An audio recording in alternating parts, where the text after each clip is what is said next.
Բարև ձեզ։ Ես չգիտեմ այս ընթացքում ինչ ստատուս կգրվի, նախընտրելի կլիներ ընդհանրապես այդ համակարգիչ հեռախոսը մի կողմ դրվեր։ Սիրելի լրագրող գործընկերներ, հիշում եք դուք ամիսներ առաջ այստեղից քննարկում էինք Ալեքսանդր Սիրունյանի թեկնածությունը ու այդ մարդը հայտարարեց, որ ի պատասխան մեր հարցերին, թե ինչպես է այսպիսի գրառումներ արել քո էջում, հայտարարեց, որ իր էջը կոլեկտիվ է համակարգվում ու այս ամբիոնից հնչեց տեսակետ, այսինքն հարց իսկ ով է ձեր էջի մյուս ադմինը, կարող է Նիկոլ Փաշինյանն է։ Ես կարծում եմ այս ընթացքում մենք գտանք այդ ադմինին եւ այդ կապակցությամբ էլ կարելի է նաեւ շնորհավորել, բայց ինչ եմ ուզում ասել, որ Նիկոլ Փաշինյանին, որ իսկապես ես չեմ պատրաստվում այդ բառապաշարով անդրադառնալ ձեր բոլոր գրառումներին եւ մտքերին, ճիշտն ասած, որ շատ էլ ուզենամ, չեմ էլ կարող։ Դուք անմրցելի եք այդտեղ հատակը անդադ ծագելու մրցույթում, չնայած չէ, մի քաղաքական գործիչ կա, որ մրցում է այդտեղ ձեզ հետ, եւ դա քաղաքական գործիչ Աննա Հակոբյանն է, ամեն դեպքում ձեր ընտանիքին է պատկանում անընդհատ հատակը ծագելու մրցանակը, Փաշինյանների ընտանիքին է պատկանում։ Ես բայց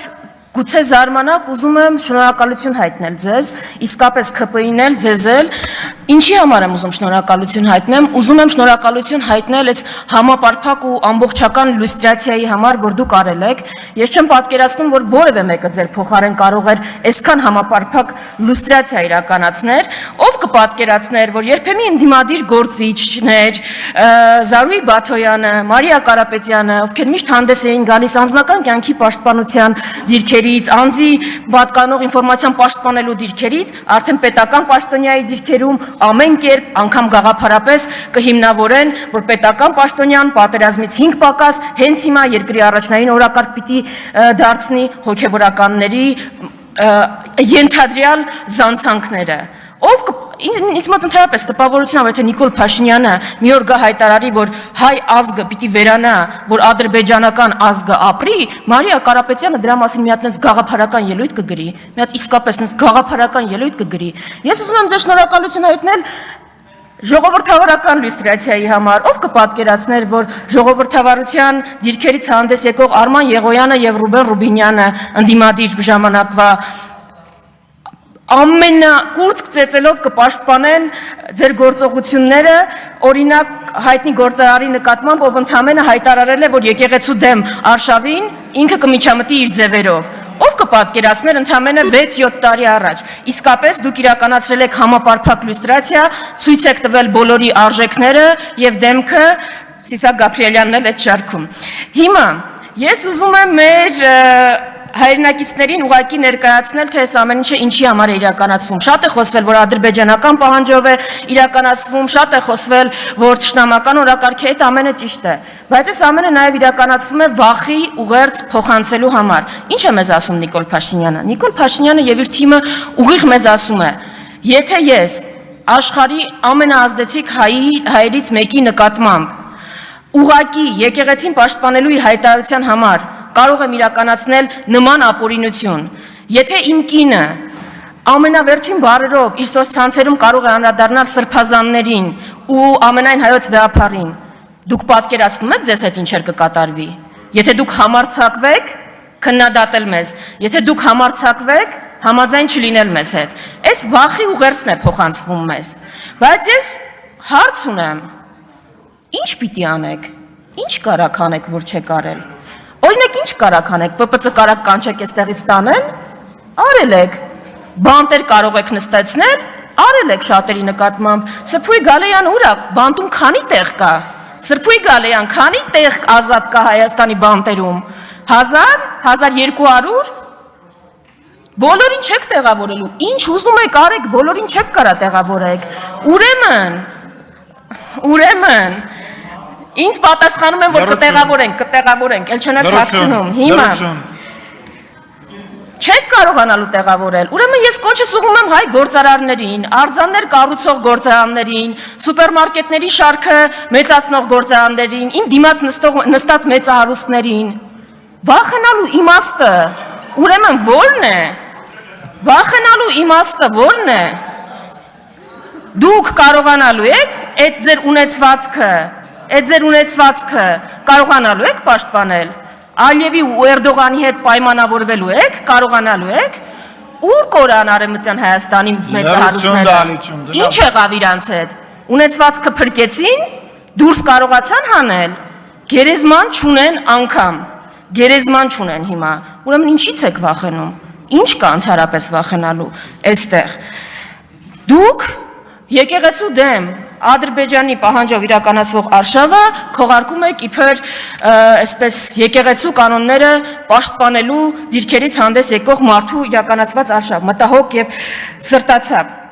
Իրականացնում եք Ադրբեջանի Թուրքիայի պահանջով, բայց ասում եք անում են, որովհետեւ երթում են խախտել։ Իմ գործընկերները արդեն հարցրեցին, որ քանի երթումներ եք դուք խախտել։ Ես այլ ձևակերպեմ հարցը, եթե կարելի է անդրադարձեք։ Խոստում ու երթում կա, որ պահել եք։ Հայ ժողովրդին տված խոստում ու երթում, Ալիևին տվածները չեն հաշվում, խոստում ու երթում կա, որ չեք խախտել, չեք վերաբան արել, գետնով տվել։ Հիմա ես ուզում եմ նաև այստեղից դիմել որդիական խոնարհությամբ, ամենայն հայոց վեհապարին, ուզում եմ դիմել բոլոր սրբազաններին։ Սա իսկապես թշնամական արշավ է, որ ձեր դեմ իրականացվում է, բայց ձեզ համար շատ պարզ պիտի լինի, կարծում եմ, որ Հայաստանի Հանրապետության քաղաքացիների մեծամասնության համար, եթե անգամ հայ առաքելական եկեղեցու բոլոր սրբազանները խախտած լինեն կուսակրոնության ուխտը, դա ոչինչ է այն հանցանքների առջև, որը դուք իրականացրել եք ձեր թիմով։ Հայ ժողովրդին հիմա չի հետաքրքրում։ Գնացեք, հենց հիմա Բաղրամյանում ցույց անող անհետ կորածների ծնողներին տեսեք, որ հարցն է հետաքրքրում։ Հետաքրքրում է արդյոք սրբազաններից որևէ մեկը ենթադրյալ կուսակրոնության ուխտը խախտել է, թե իր երեխան որտեղ է։ Հարց ինձ այսօր այստեղ բերող վարորդին տաքսում ագարակից չեր հետաքրքրում կուսակրոն հոգևորականներից որ մեկն է ուխտը խախտում։ Հետաքրքրում էր հեղուկ գազը ինչու է այդքան թանկացել։ Կուսակրոն հոգևորականների ենթադրյալ իրենց ուխտը խախտելու հետևանքով, ջերմուկում հիմա թուրքերը։ Կուսակրոն հոգևորականների ենթադրյալ իրենց ուխտը խախտելու հետևանքով եք դուք Սոնա Մնացականյանին ավտոյի տակ գցել եւ հեռացել։ Մեր ո՞ր մի խնդիրն է այս խնդրի հետ կապված։ Ուրեմն ինչի եք այս խնդիրը արհեստականորեն օրակարգ բերել։ Որ այս հարցերին չպատասխանեք, որ այս հարցերից կարողանաք խուսափել։ Դրա համար հաստատ կուսակրոն հոգևորականների ենթադրյալ իրենց ուխտը խախտելու հետևանքով չի, որ եռաբլուրը մեծացել ու կրկնապատկվել է, ու մենք անվտանգային ճգնաժամի մեջ ենք։ Դրա համար մեր հայ առաքելական Սուրբ եկեղեցին պիտի իմանա, որ հիմա ինքը ունի ավելի շատ աջակիցներ, քան կարող են պատկերացնել, քան երբևէ երևի ունեցել է։ Երբևէ։ Այդ աջակիցների թիվը Հայաստանում չկա հրապարակ, որ դա կտեղավորի, ու դա է հանրային տրամադրությունները, ու դա է, որովհետև դուք ում հարվածում եք, ում թիրախավորում եք, իր շուրջ մոբիլիզացիա եք ստեղծում։ Դե երևի դրա համար էլ արժի ձեզ շնորհակալություն հայտնել։ Ուրեմն հայ առաքելական եկեղեցին պիտի իմանա, որ հայ ժողովրդի մեծամասնությունը իր կողքին է եւ այստեղ որևէ նահանջի տեղ չկա, որովհետև եթե ընկրկեն շանտաժներին, տեղի կտան այդ շանտաժներին,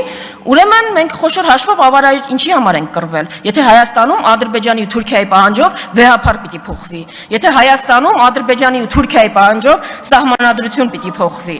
Հիմա ես այստեղ ուզում եմ որպես վերջաբան անդրադառնալ Անահիտ Ավանեսյանը երեք այստեղից խոսեց։ Անահիտ Ավանեսյանը շատ վրդովված էր իր դեմ իրականացված այդ թվում նաև իմ ակցիայից։ Երբ պետական դավաճանությանն է վերաբերվում, այս մարդիկ շատ սառնասիրտ են։ Հենց իրենց դեմ այդ ակցիաների ու գործողությունների համար իրականացվում է որևէ ակցիա, դառնում են փխրուն հոգիներ։ Անահիտ Ավանեսյանը ստում է։